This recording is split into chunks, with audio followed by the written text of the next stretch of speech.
Nous prévoyons une dépréciation d'environ 4% pour le dollar australien en 2016. Katrina Ael, bonjour. Bienvenue sur Dukascopy TV. Merci de me recevoir. C'est un plaisir. Nous avons récemment appris la balance commerciale de l'Australie pour novembre 2015 qui a surpris les attentes car le déficit s'est contracté. Vu les préoccupations concernant la Chine et la croissance mondiale, l'économie australienne est-elle bien positionnée cette année ?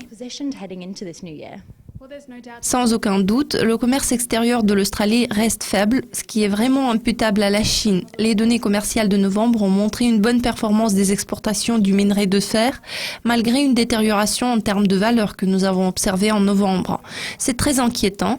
Dans le même temps, nous constatons une accélération des exportations de services qui est due au dollar australien moins cher. Nous prévoyons une amélioration continue, mais cela peut se révéler insuffisant pour compenser le déclin des produits de base. Nous avons enregistré une forte baisse dans le secteur de la construction en novembre. Cela témoigne-t-il du fait que le boom immobilier que nous avons observé en 2015 soit terminé ? Absolument. Cela s'explique par une combinaison de facteurs. Les logements sont devenus moins abordables. En plus, l'on a mis en œuvre des mesures réglementaires qui ont augmenté le coût du financement non seulement pour les investisseurs, mais aussi pour les propriétaires, ce qui a contribué à une décélération des prix. Nous prévoyons une augmentation de prix de 5% cette année, ce qui serait inférieur au rythme de l'année dernière de 9%. Compte tenu de tous ces facteurs, à quel genre de politique monétaire de la Banque de réserve vous attendez-vous ? Bien évidemment, il n'y aura aucun changement en janvier car il n'y aura pas de réunion, donc tous les yeux se tournent vers la réunion de février. Nous nous attendons à ce que la Banque de réserve d'Australie laisse le taux directeur inchangé à 2% en février, ainsi que tout au long de 2016. La demande intérieure se redresse lentement, mais elle reste très fragile. Des taux d'intérêt bas pourraient donner un coup de pouce. Une faible inflation offre cette flexibilité à la RBA et la banque est en mesure de maintenir les taux inchangés.